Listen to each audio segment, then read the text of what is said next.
En nuestro último estudio conté acerca de un par de demandas bastante ridículas a decir verdad, que no tenían nada que ver con defender la reputación personal. Estas eran simplemente el resultado del egoísmo de personas que buscaban a toda costa responsabilizar a otros por sus propios errores. Como el estudiante de la Universidad de Princeton, que escaló hasta el techo de uno de los edificios de la universidad, evidentemente un lugar donde no le correspondía estar, y él terminó recibiendo una descarga eléctrica de parte de una de las maquinarias en el techo. Él se enojó y demandó a la universidad. ¡Y ganó! Me encontré también con un número de casos de personas que simplemente no estaban satisfechas con lo que la vida les había concedido y reaccionaban con una demanda. Uno de los casos más tristes que me encontré involucraba una pareja de chinos. El hombre era un exitoso y adinerado hombre de negocios, el cual se había casado con una hermosa y joven mujer. Lo que este hombre no sabía es que ella había gastado más de $100,000 en cirugía plástica. Vi las imágenes del antes y el después, y lo único que puedo decir es que los resultados son sorprendentes. Parecía ser una persona totalmente diferente. Ellos eventualmente tuvieron una bebé, la cual al crecer obviamente no se parecía en nada a su padre y tampoco a su madre. La mayor queja de este hombre era que su hija era, según él, demasiado fea. De hecho, él empezó a cuestionar la fidelidad de su esposa. Este era obviamente la hija de otra persona. Ella finalmente le confesó que su hija de verdad se parecía a ella, obviamente que antes de todos los cambios por las cirugías. Pero en vez de aceptar sus disculpas por haberle guardado ese secreto, y peor aún, en vez de aceptar a su hija, él estaba ofendido de que su hija fuera tan fea según él. Él no la quería. Ella no encajaba con la imagen que quería tener como un exitoso hombre de negocios. Así que él se divorció de su esposa y luego la demandó por $100,000 y ganó la demanda. Tristemente, mucho de lo que motiva este tema de las demandas legales no es nada más que un sentimiento de egoísmo, el afán por los derechos personales, mantener una imagen personal o por defensa personal. Si va al corazón del asunto, es realmente todo acerca del yo, de mí y lo que es mío. Varios años atrás, un diario publicó un artículo acerca de Kevin Bowe y su propio país, el cual nombró la República de Molosia. Él tiene un uniforme hecho a medida, con cordones dorados y 6 grandes medallas, junto con una banda de colores azul, blanco y verde, y él responde al título de Su Excelencia. El artículo decía: si nunca había escuchado de la República de Molosia, es porque esta consiste de la casa de 3 habitaciones de Kevin y su propiedad de 5,000 metros en el estado de Nevada. Él tiene un buen sentido del humor acerca de sus afirmaciones, registró el periódico. Él dice tener un programa espacial, señalando su cohete de plástico a escala. Él dice tener un sistema de trenes, pero son solo trenes de juguete, y su armada naval es simplemente un bote inflable que tiene guardado en el garaje. Y aunque él bromea acerca de todas estas cosas, él todavía habla en serio cuando dice que ese es su reino. Este padre de 45 años es lo que se le llama un micronacionalista. Un grupo de personas que declaran que su propiedad es su propio reino privado. Kevin lo llama el reino del yo. El reino del yo. Estas pueden ser una serie de ilustraciones exageradas, pero revelan el potencial del corazón de cada persona de plantarse firme por sus propios derechos, por su reputación, por defensa personal, por mantener una imagen, por sus propias vidas que realmente giran en torno al reino del yo.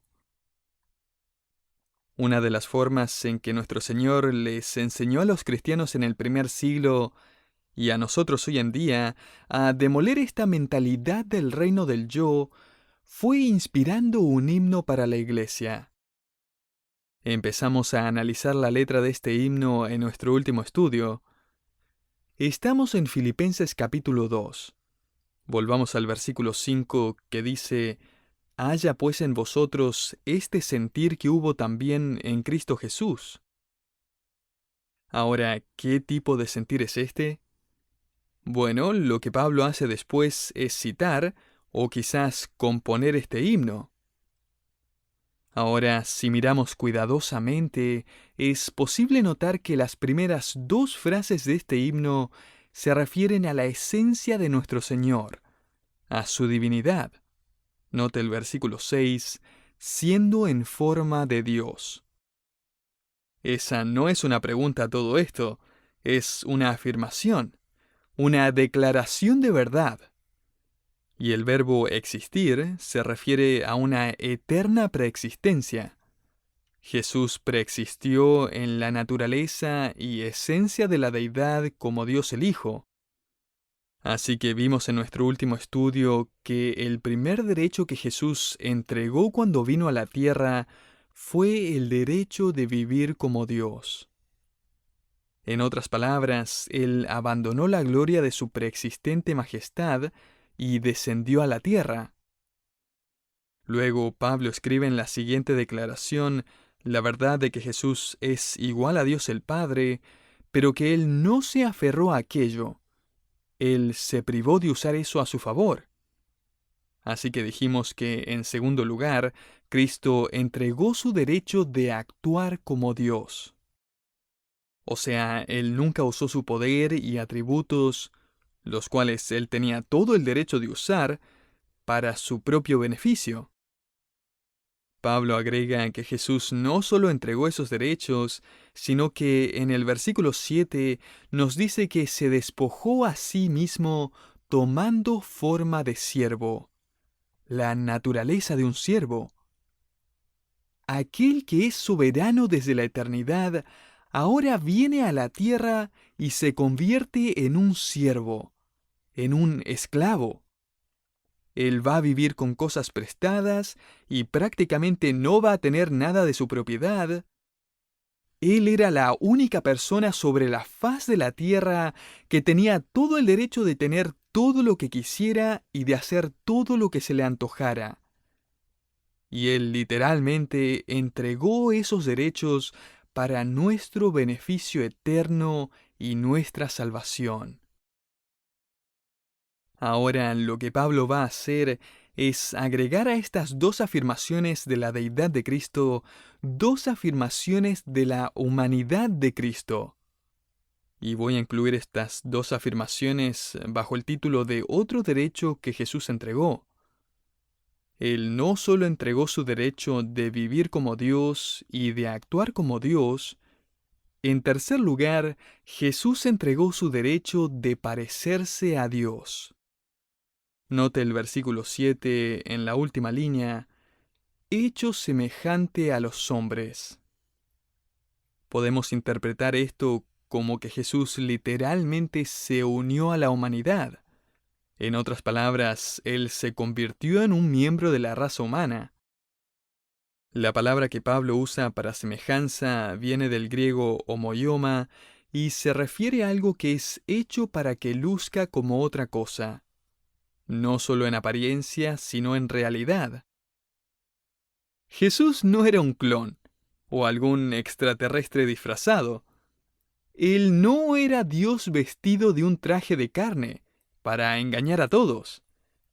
Él tuvo la misma carne y sangre que nosotros tenemos, Él experimentó las mismas limitaciones que tenemos nosotros, Él pasaría los mismos altibajos que nosotros pasamos en nuestra vida, Él sería objeto de las mismas emociones y sufriría las mismas tentaciones que nosotros sufrimos. Sin embargo, lo que es interesante es que la palabra semejante nos informa, y Pablo es cuidadoso también al informarnos, que Jesucristo es realmente similar a nosotros, aunque diferente porque Él es el Dios encarnado. Un autor escribió, esta palabra aquí traducida semejanza busca mostrarle al lector que mientras la semejanza de Jesucristo a la humanidad es real, ésta no expresa por completo la totalidad de su ser. Dicho de otra manera, Jesús es mucho más de lo que aparenta ser a simple vista. Él era miembro completo de la humanidad, pero todavía era miembro completo de la Trinidad. Así que en algunos pasajes de la Escritura, Jesús no parece ser más que un simple ser humano, y en otros, Él pronuncia sus grandes afirmaciones de que Él es Dios. De hecho, en una ocasión, cuando los judíos entendieron bien que eso es lo que Jesús estaba afirmando ser, ellos recogieron piedras para tirárselas, a lo que Jesús les dijo, «Muchas buenas obras os he mostrado de mi Padre. ¿Por cuál de ellas me apedreáis?». Le respondieron los judíos diciendo, «Por buena obra no te apedreamos, sino por la blasfemia, porque tú, siendo hombre, te haces Dios». Juan 10, 32 al 33. Querido oyente, ellos realmente no podían entender esta realidad más de lo que sus propios discípulos podían entenderla, aunque los discípulos efectivamente creían en Él. Piensen esto. Ahí está Jesús, absolutamente exhausto, mientras duerme a través de un huracán, y en el bote en el que Él y sus discípulos están, se mueve con violencia en medio del mar de Galilea. Los discípulos estaban seguros de que iban a morir, y Jesús está tan cansado que está durmiendo en medio del caos. Ellos finalmente lo despiertan, y Él se para y ordena al viento y a las olas que se callen. Y la tormenta cesa. Marcos 4:39. Con dificultad podemos decirle a nuestros hijos calla y obedecen, y Cristo reprende al viento y a las olas, a una tormenta mortal. Él les dice calla y hay calma instantáneamente. Es por eso que los discípulos se preguntan unos a otros, ¿quién es este que aun el viento y el mar le obedecen? Marcos 4:41. ¿Sabe cuál es el problema? Es que Cristo ha entregado su derecho de parecerse a Dios. O sea, Él luce como cualquier otro miembro de la raza humana. ¿Qué está haciendo entonces un miembro común de la raza humana dándole órdenes al viento y al mar? Parte del problema es que Jesús fue hecho semejante a los hombres. Pablo enfatiza la humanidad de Cristo aún más con la segunda frase. Note el versículo 8, estando en la condición de hombre. La Biblia de las Américas presenta una mejor traducción que dice, hallándose en forma de hombre. Hallándose. Simplemente significa que él fue hallado, fue reconocido, fue observado como un hombre auténtico. En otras palabras, cuando las personas conocían a Jesús, él no era como un marciano con orejas puntiagudas y sin emociones. No, cuando la gente conocía y hablaba con Jesús, ellos observaban y hallaban que Él era un ser humano común y corriente. Estando en la condición de hombre o hallándose en forma de hombre significa que cualquiera podía ir y reconocer que Jesús era un auténtico ser humano. Esta es la increíble realidad de Dios el Hijo.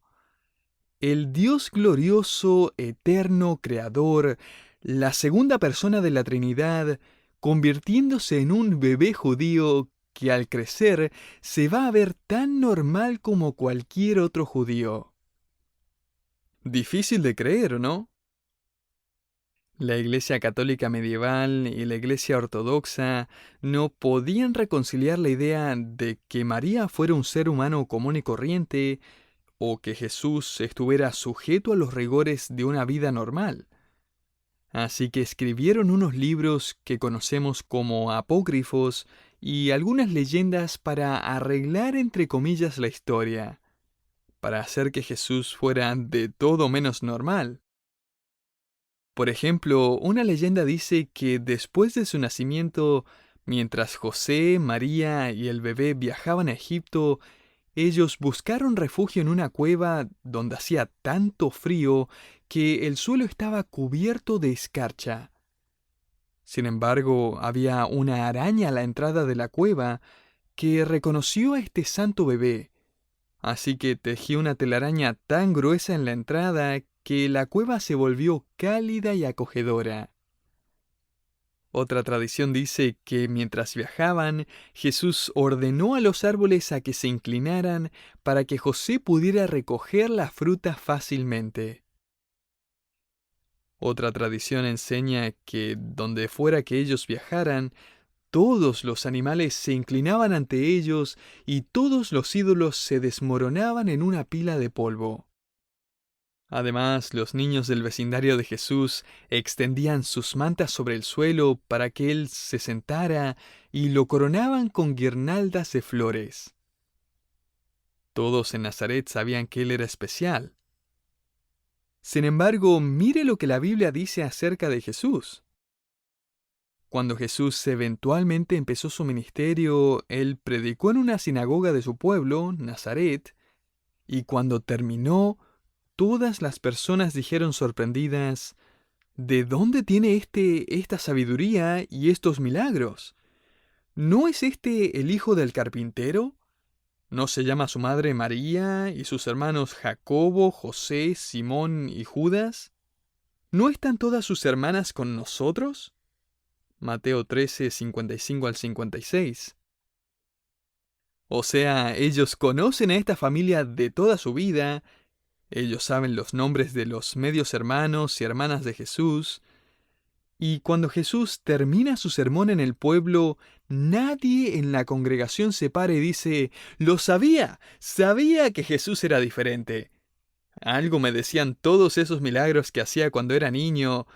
Por algo sospechaba de esa aureola que tiene sobre la cabeza». No, el texto nos dice en el siguiente versículo que se escandalizaban de él. ¿Quién te crees que eres?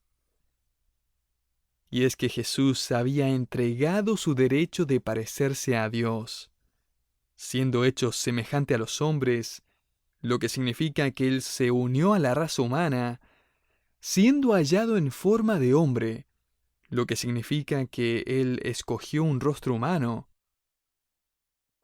Antes de su encarnación, Cristo estaba vestido de una gloria y un esplendor que la verdad no podemos imaginar, invisible al ojo humano como lo son Dios el Padre y el Espíritu Santo, pero ahora Dios el Hijo se ha encarnado, y el resultado es que Él luce tal como cualquier hombre de descendencia judía. Ahora, eso no suena tan malo, ¿sí? ¿Qué es lo tan terrible de ser hallado en forma de hombre? Lucimos bastante bien. No vemos nada tan terrible en el hecho de que Jesús escogiera ser parte de la raza humana y tener un rostro humano, porque no sabemos casi nada de su gloria previa a su encarnación. Cuando mi esposa y yo nos decidimos a plantar la iglesia en Cary, nos mudamos a la casa que habíamos rentado y encontramos un desastre. Los antiguos residentes habían alojado a alrededor de una docena de gatos. Y usted se imaginará lo que eso significa. Cuando fui a ver la casa por primera vez, habían gatos sobre la mesa de la cocina, comiendo los restos de comida de los platos. Habían gatos por todos lados. Esta familia se mudó para otro lado y los gatos se fueron con ellos. Me mudé a la casa un par de días antes de que mi esposa y los bebés llegaran. Mi hermano menor viajó para ayudarme a limpiar la casa. La pintamos, la refregamos, la aspiramos. Pero un par de semanas más tarde, mi esposa y yo nos encontramos rascándonos los tobillos constantemente. Unos puntitos rojos estaban apareciendo. Luego, una noche, nuestros hijitos de 5 meses en ese entonces estaban sentados sobre la alfombra. Me agaché para quitarle una manchita negra de la mejilla a uno de ellos y estaba a punto de tocar la manchita cuando ésta saltó. ¡Era una pulga! La casa estaba infestada de pulgas. Llamé a la compañía de limpieza profesional de alfombras, pero al parecer las pulgas disfrutaron de un baño, porque seguían ahí. Llamé a los exterminadores que rociaron toda la casa con sus productos, pero igualmente no había señal de que quisieran rendirse. Finalmente fui a la tienda y compré una bomba para pulgas que emitía un humo mortal. Las direcciones en la caja decían que una sola bomba se encargaría del problema en toda la casa. No lo hizo. Quizás las había molestado un poco, pero eso y nada más. Así que ahora era tiempo de jugar en serio. Estaba planeando tomar unos días con mi familia y salir de la ciudad, así que volví a la tienda y compré no solo una bomba para pulgas, sino 6. ¿Qué importan las instrucciones? Puse una bomba en cada habitación, las encendí, salí de la casa, me subí al auto con mi familia y nos fuimos. Unos días más tarde volvimos a la casa y al fin ya no había más pulgas. Y no es necesariamente que odie las pulgas. Simplemente no las quería en mi casa. Pero ¿cómo podía comunicarles el mensaje a esas pulgas de que el día de la bomba para pulgas estaba por llegar? Oigan, están en peligro. Necesitan ser salvas de la ira del dueño de casa. ¿Cómo se les hace saber eso? Hay una forma en que se puede hacer, convirtiéndose uno mismo en pulga. Ahora, yo no sé usted, pero a mí no me gustaría vivir la vida de una pulga. Y a decir verdad, nunca en la vida entregaría mi derecho a vivir como un ser humano para rescatar una población de pulgas invasoras. Eso sería una humillación. Querido oyente, nuestro glorioso Dios se entregó su derecho de vivir como Dios, y de actuar como Dios, y de parecerse a Dios, para poder vivir y morir, y para que el mundo pudiera escuchar su mensaje del Evangelio, el mensaje de salvación por fe. El que Jesucristo se convirtiera en un ser humano como usted y como yo, es tan humillante como si nosotros decidiéramos convertirnos en una pulga. Pero Jesús fue aún más allá en su demostración de humildad. Déjeme explicarlo con una pregunta.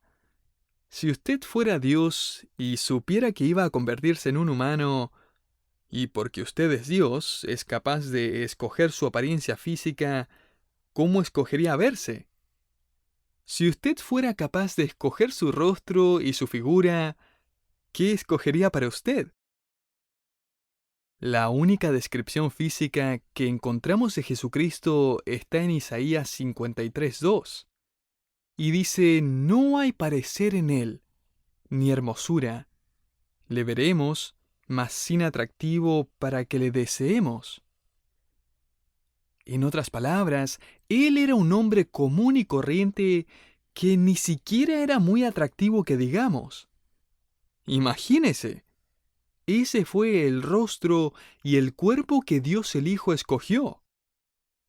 Él entregó su derecho de parecerse a Dios. ¿Queda alguna duda de por qué la gente asumía que Jesús podía ser cualquier cosa menos Dios encarnado? ¿El Rey de Reyes en la apariencia de un judío común y corriente? Jesús voluntariamente entregó el derecho de vivir como Dios, el derecho de actuar como Dios y el derecho de parecerse a Dios. Antes de terminar nuestro estudio por hoy, mantengamos esta exposición en contexto. Este himno de la iglesia de primer siglo no es solo un recordatorio del gran sacrificio de Cristo, es un mandato a imitar la humildad de Cristo. Comienza en el versículo 5, haya pues en vosotros esta actitud que hubo también en Cristo Jesús. Así que, querido oyente, no pensemos simplemente, oh, Cristo es tan maravilloso y estoy tan agradecido de que Jesús hizo todo eso por mí, porque yo la verdad no podría. No estemos satisfechos con pensar, el Señor puede hacer todo eso, pero obviamente entiende que yo no. Yo tengo que plantarme firme por mis derechos.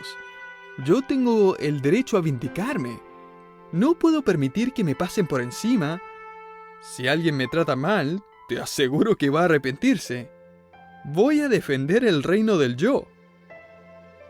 Querido oyente, rinda su deseo de vindicarse y defenderse y ocultarse detrás de las paredes de su reino del yo. Para el creyente y la iglesia, esta actitud de abnegación y sacrificio no es opcional, es esencial. Eso es a lo que llamamos demoler el reino del yo, adoptando así el reino y el carácter de Cristo. Y mientras abandonamos voluntariamente nuestros derechos los unos por los otros, el Evangelio es validado y Cristo es definitivamente exaltado.